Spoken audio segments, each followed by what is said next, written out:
The PodBarber. Coming up on today's show. Was that the first time you'd spoken to a therapist then, when you were on Love Island? Yeah, that was actually. It was before, it was in the lead up. So basically, before we went on the show, we had to speak to a therapist to make sure that we're all sound up there.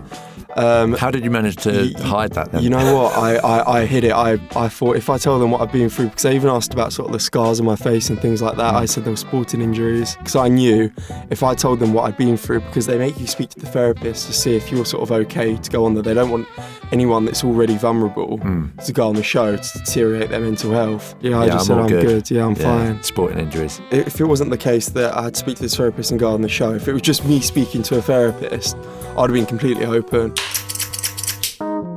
You're listening to The PodBarber. I'm championing the chat, proving conversation is the cure to better mental health and well-being. Meet my guests from all walks of life showing vulnerability and sharing wisdom. Sit in on my chats and be part of reality entertainment. Join the PodBarber tribe. Subscribe, share and like people. Feel the sonic positivity we're pumping right at you. You, my friends, are not alone. Who's next, please? Well, I'll tell you who. We have my favourite ASOS model, George Rains, here in the PodBarber HQ. Former Love Island contestant, signed to numerous international modelling agencies, remote body coach and personal trainer. Yeah, we're kicking season 3 off in style with gorgeous George. You see, the thing about Georgie boy is you never see the truth through the lens. You only see the truth without filters, unairbrushed. And the truth is, George, like so many young dudes today, was living what he thought was his best life. But he was kidding himself, as so many people do, prioritising partying to the point of it poisoning his positivity. He became locked in a cycle of negativity and toxic self-shame. That equalled a period of poor mental health. So things had to change. You get out what you put in. He's been paying the man for the last 3 years. Now seeing the returns of his personal investment, the world is his oyster once again. Be inspired to chase change like my pal here has done today. It's simple. Stop scrolling. Start listening to this one with George Rains. Welcome to the show, man. Thanks for having me, bro. No problem. That was good. I liked that intro. It was a nice one, wasn't it? You're kicking season 3 off for us. So that was good. I'm impressed with that one. Your type of person is exactly the type of person that we want to reach out to, because there's so many youngsters that are they're not really steering their own ship at the moment, are they? No, definitely not. I completely agree with you on that one. I think it's quite easy to become unfocused on what you sort of want to achieve and get out of life, and you just go in sort of a circle, well, what I did anyway, of self-destruction almost. Anyway, man, you're a model, former Love Island contestant, which is cool. Obviously, you're not shy of the cameras, but this is your first time on a podcast, man, so it's a chance to really put a voice to face. What's the reason you've come on a podcast? Why do you want to be on here? So obviously you cut my hair and you begged me to come in here, so I'm sort of that's the reason I'm here. No, to be honest, obviously you've been cutting my hair for a little while now and telling me about your podcast, everything you're doing, and I think it's great, obviously helping others, giving a message out there of obviously self-positivity, building yourself to where you want to be is great. So yeah, that's why I'm here. Wicked, man. To get involved. To lend your bit of support. Yeah, definitely. I think it's great coming from a guy like you as well, because it's you're just flying at the moment, and it's going to get new ears, and they're the ears that we need to get. Everyone's ears need to start listening, because there's so many tips, tricks and tools. You're a busy boy, man. Just tell me about what you're doing work-wise right at the moment. So work-wise at the moment, my main occupation is modelling and also personal training. So recently this year it's really kicked off after COVID with the modelling side of things. I've been travelling to sort of numerous countries, which is great. Also recently I've just came back from Mount Everest to do the highest fashion show in the world, which I actually got a Guinness World Record for. Cool. So that is excellent. That's really picking up. And then as well, I am a personal trainer online. So you've got a few little hustles going on there. Yeah, a few things. And being abroad, getting to see lots of different cultures. Yeah, I went to Nepal to Mount Everest, and the way they live is just eye-opening. Especially those Sherpas carrying the bags up, and they're doing it for pennies as well, but they've always got a smile on their face. Just seeing different people do different things, like their daily routine, how they live, their lifestyle. Particularly with people like Sherpas, so, where they're born, the villages that they're born, that's what they know. So their lung capacity. So we'll look at it like, oh, wow, that's so amazing.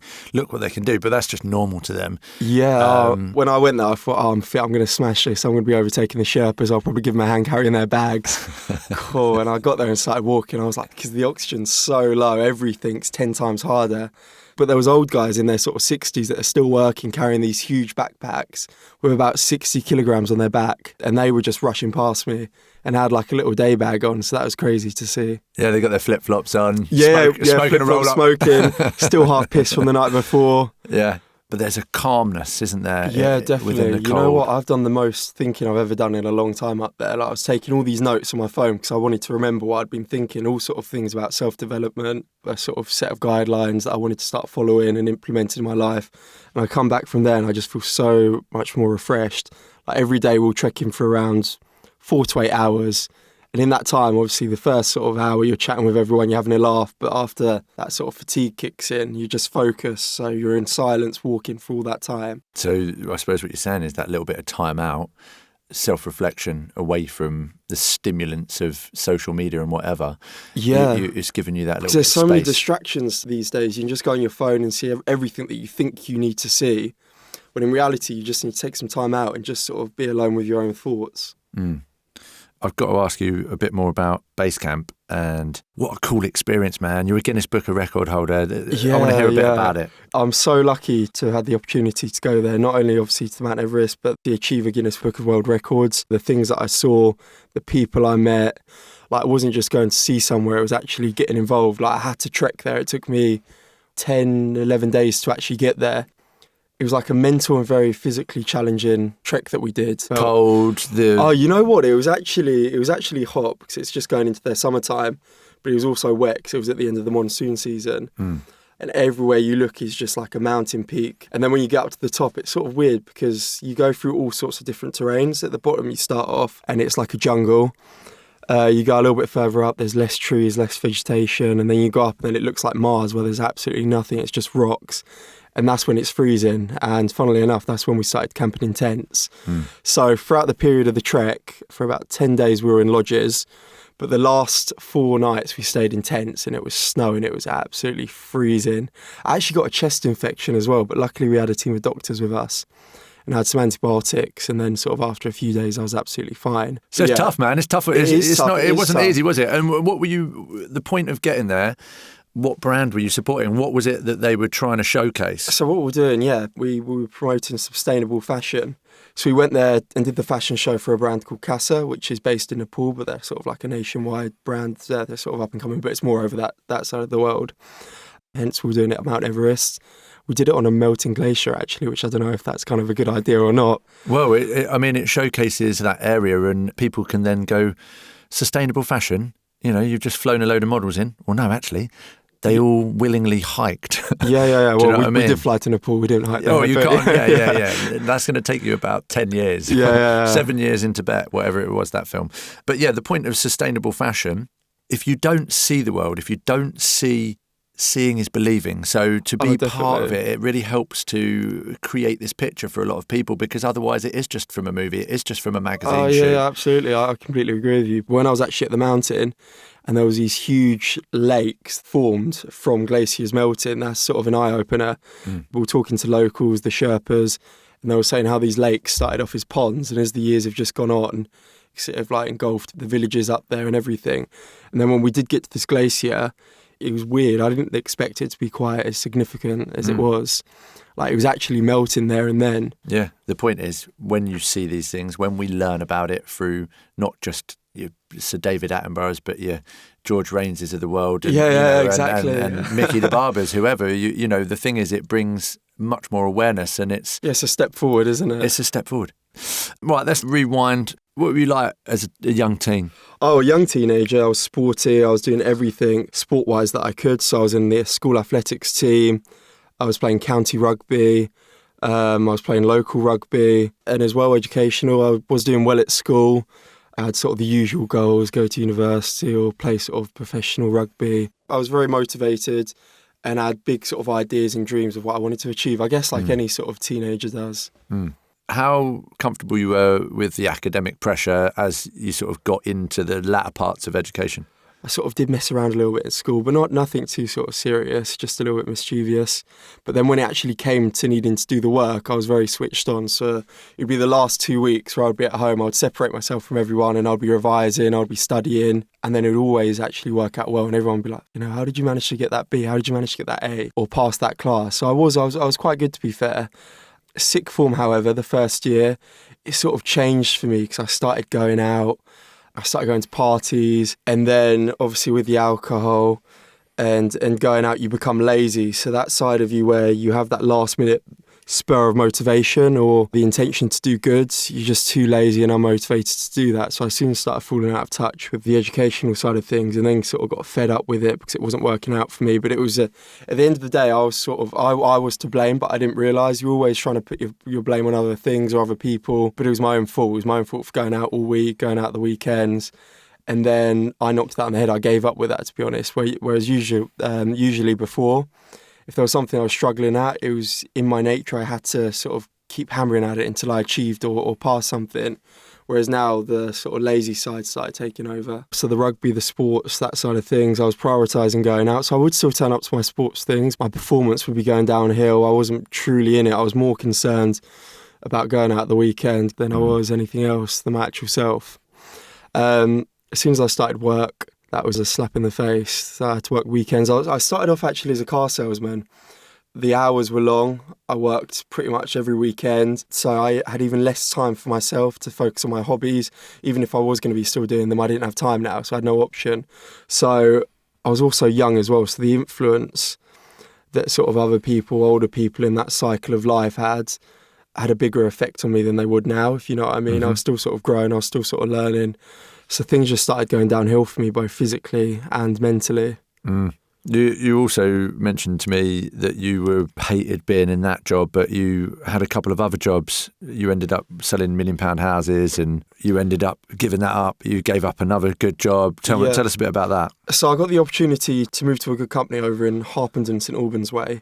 It's quite a prestigious estate agency over there, and they sell, as I said, like the upper end £1 million+ houses and things like that, which I got from the job that I was in. I was in obviously a sales position selling cars, and I actually sold a car to someone that worked over there who's a manager. And obviously I still had that sort of spark there. There was still something left in me. Obviously I had the spark, I had motivation in certain aspects and the determination to do well, but it came in dribs and drabs. And obviously I had a good day then. I sold this guy a car and he recommended me to someone, and then that's how the job came about. So I went over there. I was selling these houses in quite a good position. Started sort of earning good money, which I was happy with, but then I was sort of caged into an office lifestyle again. I didn't have my weekends. I wasn't playing rugby anymore. I wasn't doing any sports. I was doing no physical activity. I would just go straight down to the pub, meet my friends or whatever. So there was nothing positive to escape the normal sort of 9 to 5 I was doing. It was just something that was being more detrimental to myself. I'll pick up on the fact that from being sporty to not get that drug release in your own body, that's such a big thing. I don't think, obviously, it's difficult to realise it. And it all came at once. It was a shock. I didn't ease out of it either. It was just like, bam, you stopped. Yeah. I think after sort of a year of working there, I was fat. Like, I'd always been like lean. When I looked at myself in the mirror, I was sort of happy with what I saw. But then I actually had a gut. It was a bad place to be in. And when you're sort of looking at yourself in the morning, you think, what do I look like? I'm a state, like I'm 19 years old. My will to sort of change wasn't even in my thought process anymore. I was just lazy with everything, you know. I was getting really lazy, going with the flow of self-destruction. I wasn't making any effort to get out of that. What was family life? Were you living at home at that point? What was that like? Yeah, so I was living at home at this point. To be fair, it was still okay because my parents were sort of, they were seeing that I had a good job, and I was sort of covering up how I was feeling when I was at home. I was sort of 19, and I just thought at that age, I thought that's how this is. Like, I thought this is life, so I just thought I'd sort of take it on the chin and get on with it, you know. Life at home was just, it was normal, it was okay. Yeah, the exterior part, but the internal part was burning down. Yeah, the internal part, because I sort of, the inside of me was sort of telling me I wasn't destined for this. I didn't want to be sat in an office 9 to 5 doing a job that I didn't really like. I'd go and wear a nice suit. I thought that was the motion that we had to stick with. Just get trapped in that sort of process and go with it. Do you still see in youngsters now, do you still see that as the most favourable mindset, or but is there more positive chat around different options, choices? I think because how open things are, not with like social media. So social media and things like that and our access to the internet, we're now seeing other options. It works both ways. Obviously, you've seen all these other people have this. So you see that. It's good because it gives you the motivation. You want to do that. But then if you're surrounding yourself with that motion of then getting a job, it can be a lot more devastating to you, that route, rather than going to the route that you've seen on social media or whatever. There can be a massive disappointment if you view like a footballer, a famous this or that, a Love Islander contestant, like this sort of social media where the real impacts are made, like in your, what you're following, because they've got so many followers or whatever. They're up the feed a lot more. So you're seeing a lot more of this. Naturally, you're not seeing the reality that sits behind them or the hard work that sits behind them or even their own turmoil that they're living through. Yeah, that's the thing. It's easy to come by that sort of mindset, especially when you're younger. But you see these people and you don't quite understand what hard work is. Says me sat here as a model, but but you can't. You're blessed with being good looking, man. But you bear a few scars from the past, so it's not. It's not like you were unathletic. You were demotivated, so you're not probably the most likable chap. So you're not going to get any opportunities like that. You're not emitting something that a real high achiever or whatever level you base that at. They're not going to want you around them because you're going to drag them down. Yeah, exactly. So whilst we're talking about being dragged down, tell us a bit more about how further down on that journey of self-destruct that you got. I think the 20s sort of hit me the worst. So I'd left that job. I wasn't really getting on with the people I was working with. I thought they were arseholes, but in reality it was actually myself that was the arsehole and causing that sort of negativity. I was just emitting that sort of negative energy. So every sort of problem that happened in my life or anything that didn't go my way at work, I was looking to blame someone else. So I then started having a bad relationship with people at work. I then left that job and then got a job on a building site. I actually only got this job because it's for my dad's company. He's got a construction company, but that really wasn't what I wanted to do. So even from then, things just started going more downhill. I was then going out more. I was then going out in the week. I was always hungover. I was feeling like shit. It just went downhill. Did you still turn up every day because your dad, out of respect for your dad, or did you start to even wane from that? So before, when my time at home was quite good, like our relationship with the family was good. Because I was then spending more time with my dad, he was seeing what I was really like. Spending all day together at work and then going home, we then started to argue.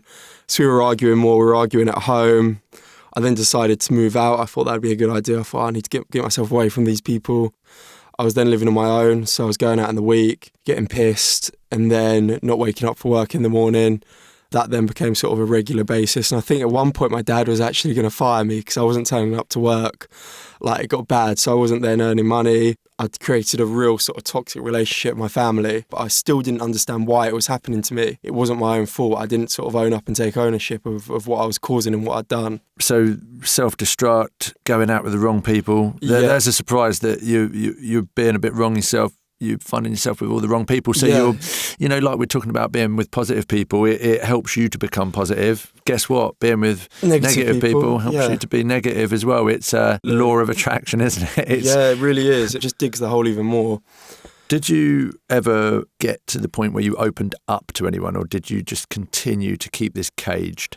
You know, this whole stigma about how men should sort of just keep their feelings to themselves. I was very like, that was sort of my mindset.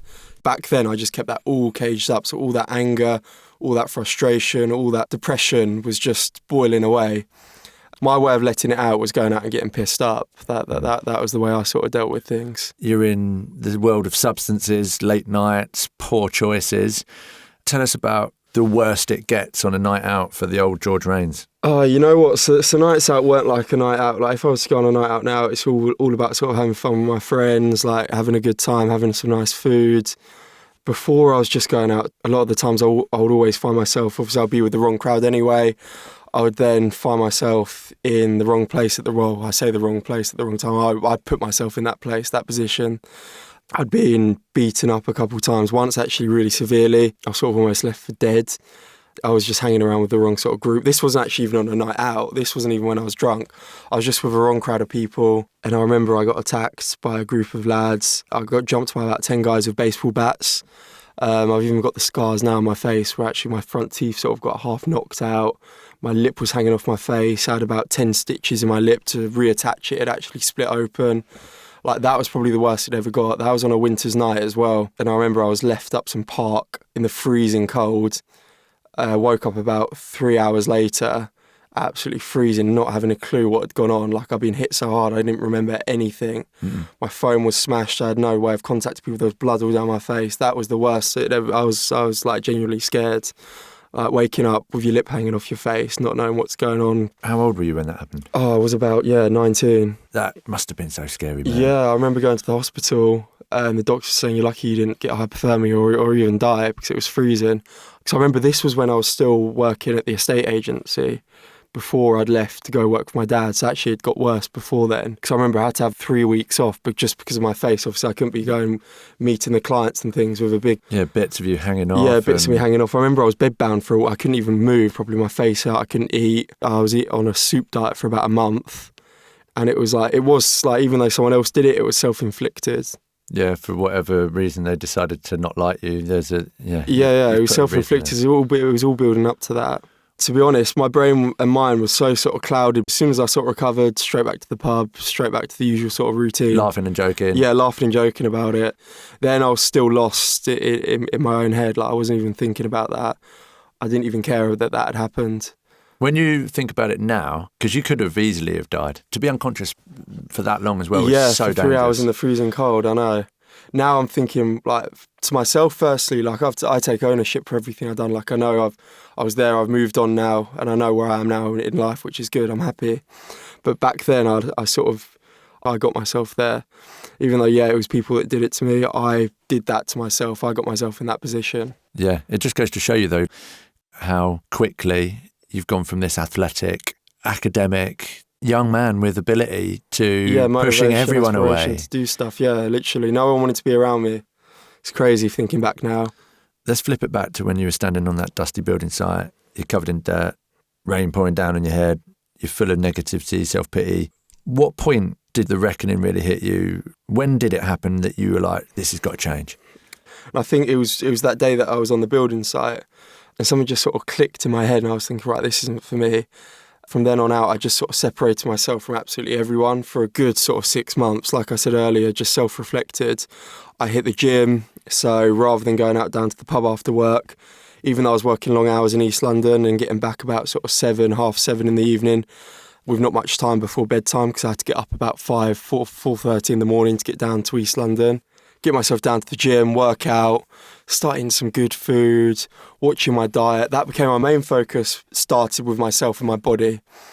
And then sort of after 3 months, my mental health started coming back. I was more sharp. I wasn't drinking anymore.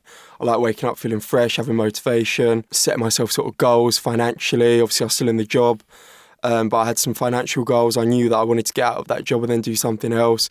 All these ideas started flooding into my head. Like I was in a good place then. Do you know what? Even hearing it, you saying it now, I've got hairs are tingling because I'm like, oh wow, that's like how many people don't act on the intuition? You've mentioned that word so many times. You'd sort of use that bit of focus from hardship because you'd set yourself a goal in the past and you were able to rediscover that. You hadn't completely mashed everything. Yeah. And I think the message is no one has. You can always change. Yeah, absolutely. You know, you've just got to go with that gut feeling, that little bit of positivity. It's never too late. That allowed you the space to see what George Raines can become.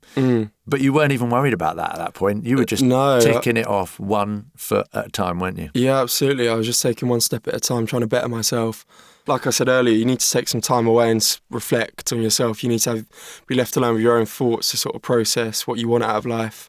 Thinking about youngsters similar to your age, how can you encourage them to view being open and talking? How important is that as an ingredient to the cocktail of betterment? Oh, it's really important. It should be normalised. I think I was in a much worse place than I would have been if I'd just spoken to someone. Literally by having a conversation. That means someone's got to be there to listen. Yeah, and that's why you need to be surrounding yourself with positive people that can help you go forward. You mentioned social media right at the start of this, and we've got so many solutions to all of the problems that come from the same state of play that gives us these issues. Yeah. But there are lots of different positive people.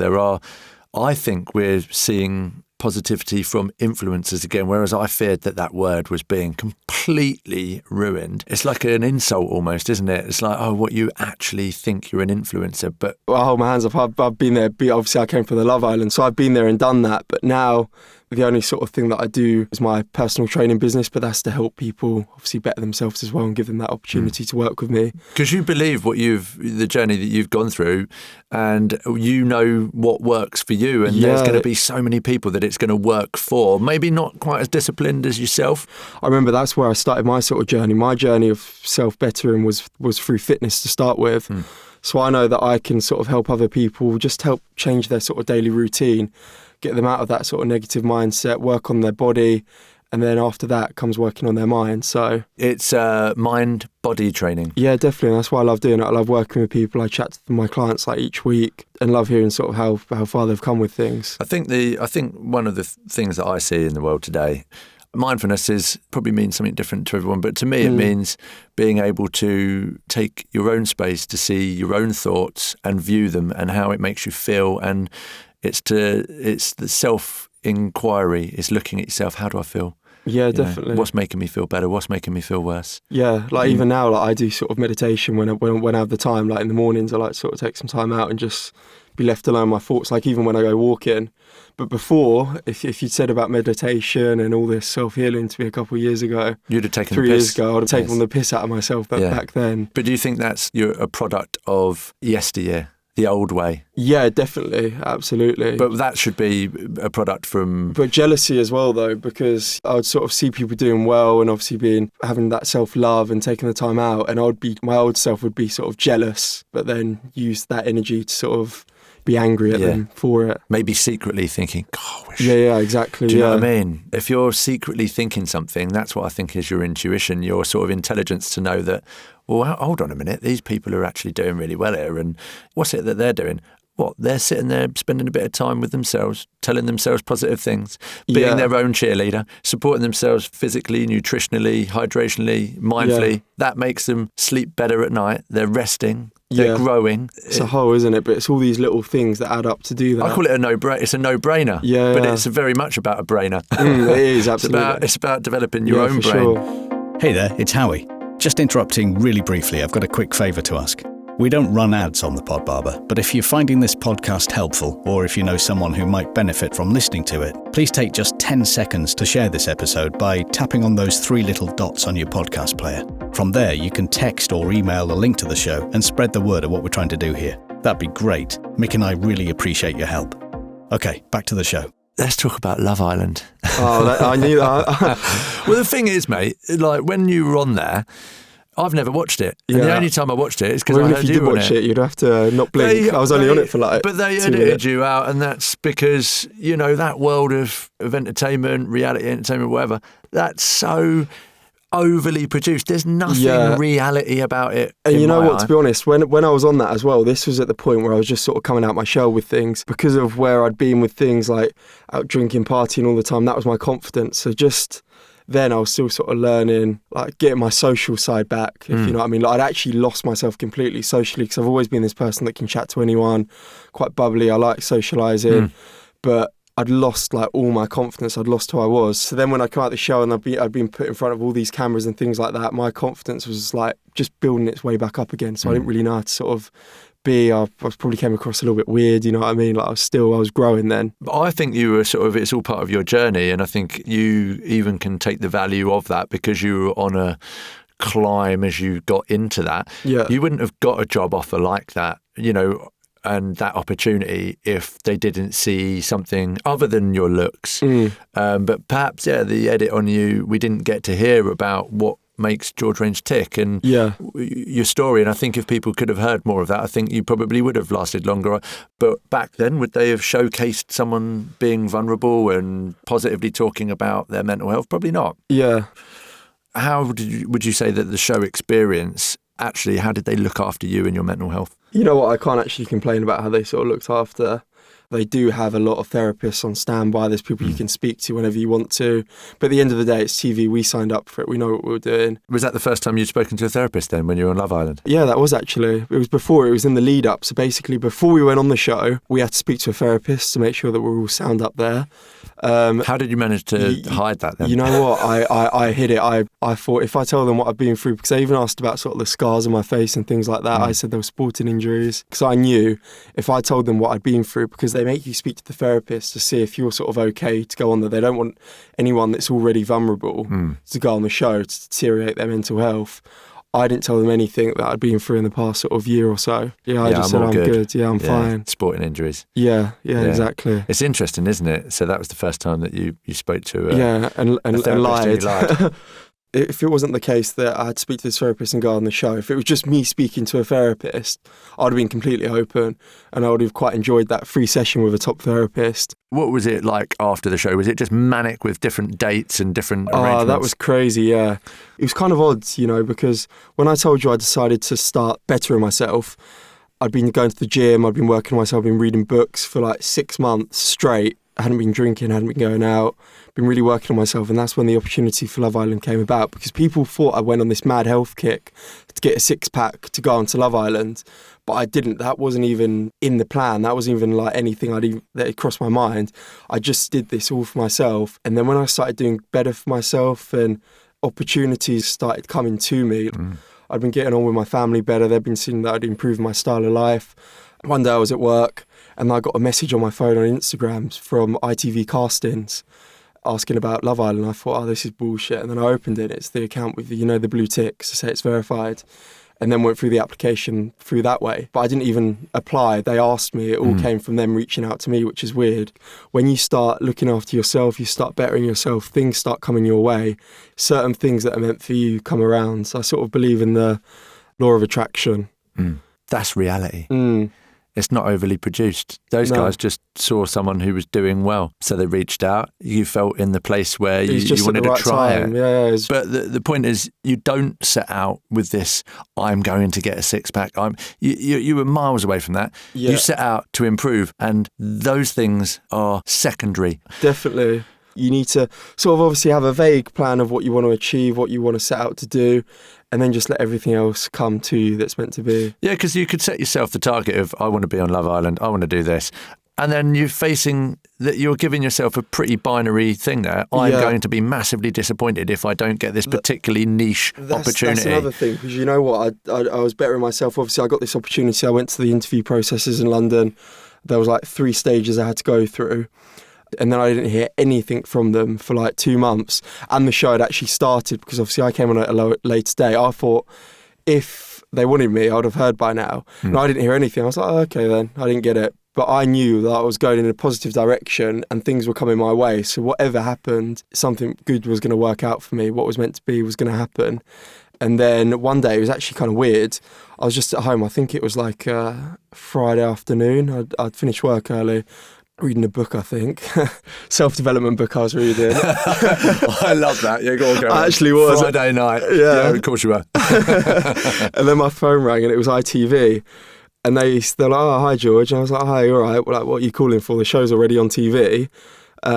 And they were like, what are your plans Monday? And I was like, well, I'm working. And they were like, well, could you fly out to, where was it? Spain. Yeah. And I was like, oh my God, are you joking? Like, what? And I was like, yeah, I can do that. Yeah. I mean, you'd had the great experience from the process and it had, you'd developed. Yeah, it was like an eye-opener. I knew that I was at that level where sort of things like that. There was also some other thing that I got messaged about some other TV show, but it was like a dating sort of show, whatever. Yeah. But I started getting these opportunities, but I knew like if they were coming, they're going to keep coming and something's going to come. Yeah. I think the thing is, it's like what you're saying. It clearly you've got that face for TV. Some of us have got faces for radio, so it's just the way it is. But what you've done is you've just left yourself open, and you're getting these opportunities. I love the fact that you came in.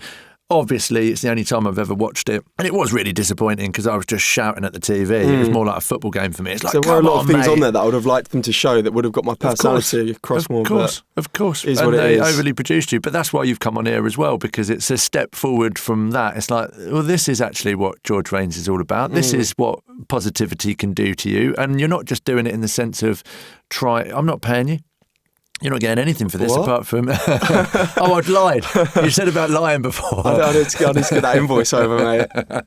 But the point is you're out there to do something positive, and that's a statement of happiness. Yeah, you know what as well, what you put in, you get back as well. Not that you shouldn't expect anything back, but put things in and good things come back to you. We say here, it's about paying the man. You've got to pay the man. Yeah, definitely, for sure. The return on that payment is the investment of what you need. It's what you need in life. It's whatever you need and whatever those around you need.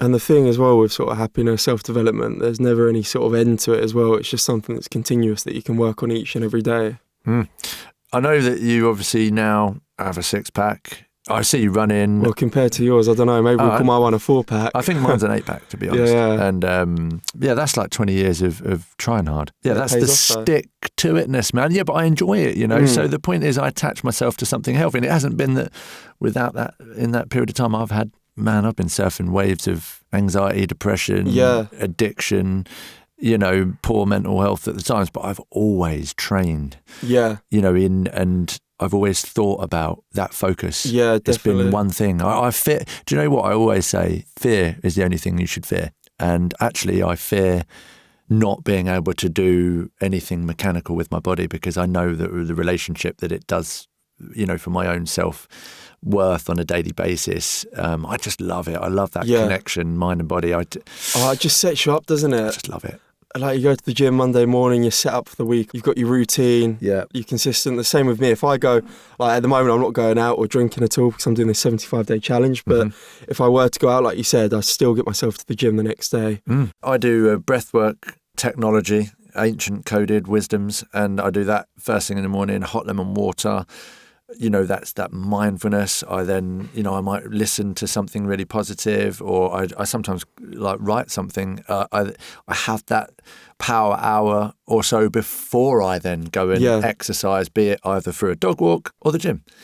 We're doing very similar things. You know, we're both... Yeah, we've got our own routine that's all for the same sort of cause and pushing us forward. And neither of us are sitting there going, I want to be the Prime Minister of awesomeness. It's just... I just want to halfway there. Be happy. Yeah, no, definitely. And make others happy and find the cure. That's the main thing, because now whenever I do anything, I think, how am I going to feel after that? Even like when I eat some food or something, I'm thinking, how am I going to feel after that? I want to feel better. I want to feel good. Obviously, I do have balance in my life. I want to go out. I have to sort of keep that balance. Yeah. The scale has to be a bit tilted on that one. But you're still fun. You're still going out. You're young. You can still have a late night. Like, you've got to enjoy yourself. You've got to enjoy yourself. You can't be too strict. If you're too strict on yourself, that's when it becomes unenjoyable. Yeah. When you're talking about strict, looking lean, all of those kind of elements in life, you know, we can become addicted to all sorts of things. You sort of semi-mentioned the fact that you ended up with a little bit of an eating disorder. Yeah. Like, tell us a bit about that, man.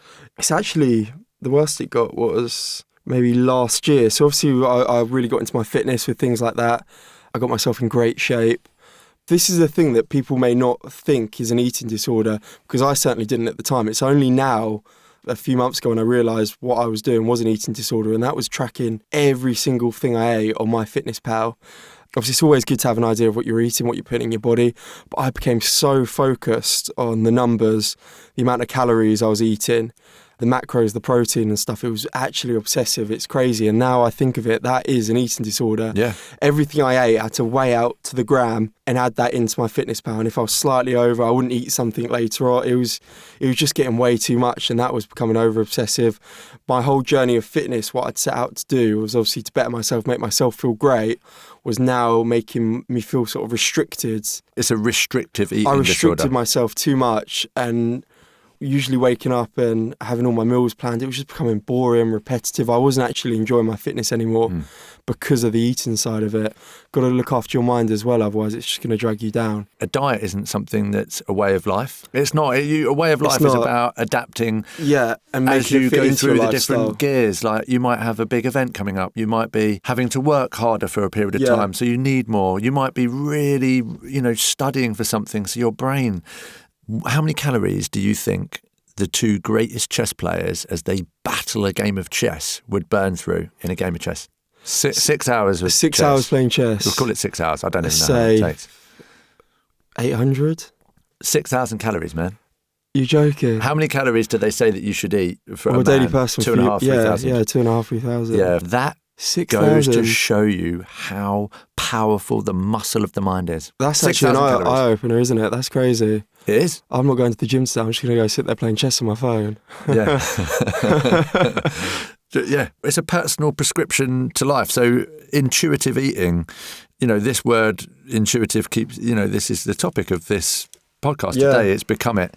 It's about intuition, isn't it? And, it's about taking control of that feeling, allowing your feelings to come out, have a conversation with yourself and then with others. Yeah. And that's going to just work all of that muscle like we go to the gym. Yeah, you have definitely. to view the brain as a muscle. So you've got to start lifting it helps weights everything upstairs, as well. haven't you? Yeah, absolutely. Like going out, having conversations, getting yourself out there, putting yourself in different scenarios, speaking with people. That's why I love traveling, because I'm always learning. I'm building my confidence, and then learning how to adapt with different types of people. It's like I meet people all day, every day, so I get this fulfillment. Yeah, you're lucky. Yeah. I honestly, I absolutely love it, and that's my fuel. You lot. Yeah. Listenership. How do you listen to, some of these guys? How do you make sure that you're open and showcasing what it's like to be a really cool young Brit? To be honest, when you're meeting all these people, like especially when I'm in other countries meeting other models from different countries, like some of them come from like South American countries, Ukraine, Russia. So they all have completely different lifestyles and have been brought up in a completely different way. But I find being able to sort of delve in deeper and find out a little bit more is just literally be yourself, just have a conversation with them. If you go there looking for sort of some answer and start asking weird questions, you're not going to build that rapport or that relationship with them. So just be yourself. Like I've made some new best friends from all over the world, which I love. And I've actually seen some of them, like I've been on holidays with some of them now as well. I've met back up with them. So to sum it up, basically we've got this exterior, let's call that the material. Your material looks good, man. That's why you're a model. And all these other guys, different shapes, colours, sizes, hairstyles. But basically the point is, underneath it all, we're all the same. Yeah. It's mindset. You're allowing one another into a mindset. Yeah, like the people I've met are all positive-minded, like-minded people that just want better for themselves, for their families. They have that sort of mindset about them, and that's what I connect with, because that's who I want to surround myself with. People that are trying to better themselves, and something that I can learn how they're doing that I can then implement in my life. Would that be your key to keeping momentum to get yourself out of a rut? Because most people are good people, but there's a lot of them that are stuck in a rut. You know what? Even like recently, like I've been in sort of ruts, not anything compared to what I was before. Like ruts, say sometimes like my diet or things like that, I can go through like sort of phases where I'm binge eating, not really focusing on eating all fruit and veg and whole foods. And then I have friends, for instance, Hubert, who I went to Mount Everest with. He's always in amazing shape. And I showed you the before and after pictures on my 75-day challenge, didn't I? One where I'm looking a little bit lumpy, where I probably had a few too many carbs, a few too many bowls of rice. But he actually motivated me to sort of do better, get back in shape and feel better as well as a person. Yeah, so your support, sometimes, you can give yourself the good chat, but you need it coming from others. Yeah, definitely. Like I knew what I needed to do in my head, but it was just good seeing him. I was training with him, he was showing me what he was doing. It just gave me that little bit of motivation to look at him and go, oh, okay, look, he's in good shape. I want to be like that. Yeah, new tools, man, new tools. And a reminder of the ones that you've already got. Yeah. I love bite-sized celebrations. Just giving yourself a pat on the back and like that high five. You've got to be your own supporter, but 100%. It works, doesn't it? Yeah, it's good to have someone in your circle giving you that outer voice and push, isn't it? Me and the girls do like lots of different little bits, but it's just making me think of like that old one where you lay on someone's tummy or you start laughing, and it's really infectious, isn't it? And I've been doing it with the girls lately, and you just start smiling and laughing and giggling, and again, it's like attaching like quality behaviours, positive behaviours with the dopamine, and it's so infectious. We must all infect each other with positivity. And that's what I love about this podcast as well, and sort of the message it's given, which is that exactly. I suppose until you get in here, you don't really realise, but this little box starts to get warmer, doesn't it? It starts to feel like there's an energy, isn't there? Yeah, definitely. I love that. That saves me asking you, how amazing is the pod? No, really. No, honestly. It gets you more open, you're speaking more. There definitely is an energy sort of bouncing here. We've both got the similar mindsets as well, positivity-wise. Yeah, it's good. It's sort of refreshing. It's nice, man. The thing is, what we're doing is we're putting a conversation it's an organic conversation. It's one of those conversations that is like, let's put it there. Let's see where we can come to. It's not an interview. It's just a chat, isn't it? It's a chat. It's showcasing what we can do for one another, and it's about listening. Yeah. Taking some little snippets, learning some nuggets, some gems. putting them into ourselves, leaving some scattered for other people as they come and listen to this conversation. Yeah. You know, hopefully that they can go on and do something for themselves, or they can celebrate someone else that they can see doing it, because we all need that little pat on the back as well, like to say, look, you know, like your mum and dad would have seen the changes in you as you started to turn up for work, turn up for yourself, live sobriety, leave away the toxicity. They would have been absolutely made up. Yeah, even now what I love as well, when I started getting into my fitness, they started getting into their fitness. Like, for instance, recently my dad's lost like 3 stone just because he's seen me do my exercise. Well done, He him. started joining in, he's getting involved. So it's good having a positive effect, especially on those that are sort of closest to you, like your family. Like, I'm actually starting to wear off in a positive way, whereas before, when they would see me, we would argue and bicker. You're wearing them out. Yeah, exactly. It's making them tired. But now I'm having that positive effect, making them feel better, making them change. Like, That's it's lovely, good having isn't that it? positive effect on others. Tell me a bit more about like your online training and the types of customers that you've got, that you've picked up. It's a real sort of variety of people that I've got. So I've got people all over the world that I work with. I've got people in South America.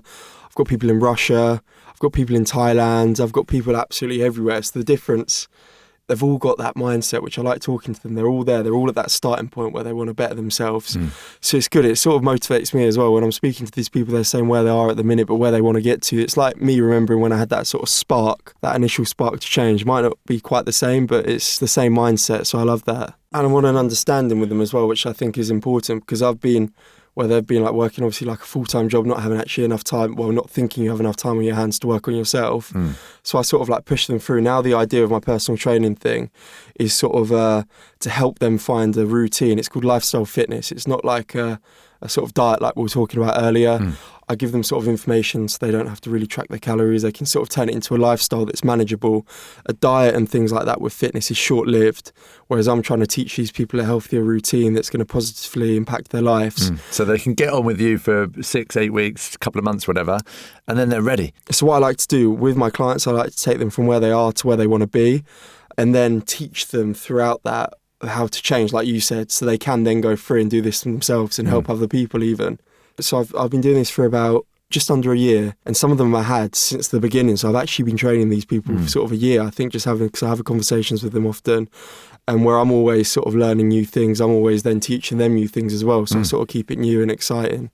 You've spent a bit of time in Thailand doing kickboxing and stuff like that. You've done a bit of fighting. You've done high level sport. You've done personal development, personal training.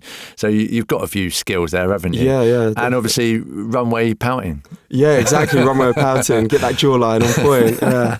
Jawline exercises. You sort of look like a bit of a cross between sort of like Dolph Lundgren, don't you? And I get, yeah. You'll get that all the time. And then, I remember you did a fashion shoot. Was it Marlon Brando? Like a young Marlon Brando-ish kind of. Yeah. A little bit like that. And they're similar, yeah. It's quite nice, cool. isn't it, that you've got those different sort of elements to not you, just the way you look, but that depth, and you're a charmer as well. You've got that real charisma, and you've got that little bit of belief, and it's not arrogance. I want to ask you what your biggest fear is.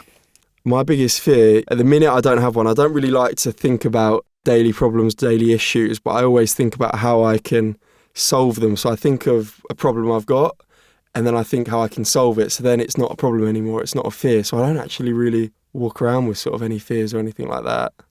Just a question, man. Another question is sex, drugs and rock and roll. Well, what we do is we ask you to pick a subject or a couple of subjects and just give me a download, man. Sex, drugs and rock and roll. Let's go with sex. Go on, bro. So what can we talk about with sex? Just be open and honest. God, that's quite deep though, isn't it? Well, it doesn't have to be. It depends. Oh. You're being shy. Yeah, now you got me. Now you got me off guard. I was shy. I wasn't earlier. Now I am. That's what I'm supposed to get you off guard as well. What can we say about it that's not too? Because some of the stories I've got aren't fit for this podcast. How do you know? Well, they probably would be, knowing you. But not anything that I would like, you want to own. So think of the point behind sex. What does sex mean to you? What's so important about it? To be honest, it's having that connection with someone, isn't it? Sort of physically, sometimes mentally as well, albeit though. And I think of it as sort of energy as well, Before, I wasn't really too bothered if I had a connection with the girl or not. But now, I'm looking for something more. When I do meet someone for whatever sort of reason it may be, I've got to have sort of a connection there with them, something I can have a conversation with. It can't just be someone ditzy like myself. It's become a lot deeper to you. Yeah, you can't just be wasting your energy on anyone. I really like that, man. So your mindset's changed, so your approach to sexual relationships become much more connected. Yeah. Nice. Yeah. Sounds like you'd be great to have sex with. Yeah.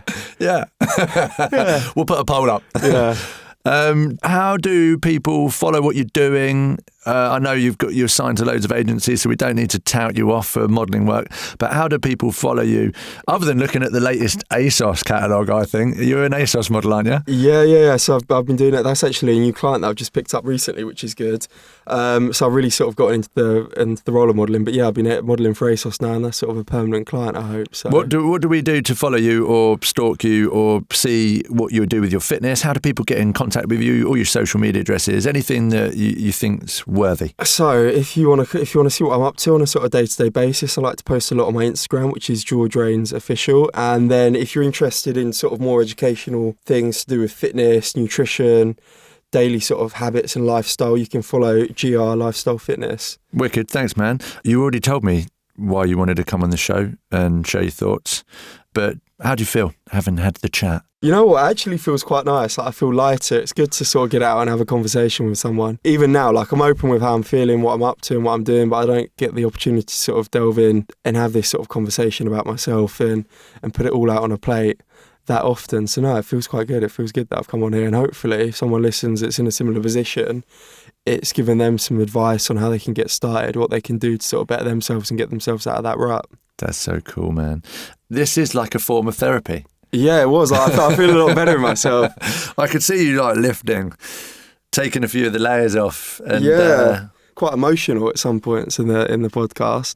Just being able to reflect on where I've come from, because I obviously know where I've been, but I don't often like to think about it too much. It's lovely to hear that you can get emotional as well, because I think it's so important, isn't it, to have them? Yeah, definitely. Yeah, and understand why you're feeling that way. Because obviously at some points it can just be quite confusing, having these overwhelming emotions about things, but not knowing why.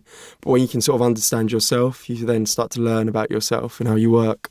And then you can give yourself your own personal prescription. Yeah, definitely. And only you understand how you work. I really think it will be so useful, because there's not many 24, 25-year-olds who have a bit of clout like you that will come and talk and be open. Yeah. I think that's so important. I don't think it's till you get a little bit older and a bit more mature when you start realising that opening up's okay. Dude, for me, reality TV, social media, it's gone so far. It's nothing like the reality of living a real life. I think just listening to you talking about all your hopes, your achievements, that's reality to me. It's been open, honest. I think that you're a positive influencer. I will say that. And I like to be able to use that word in that way.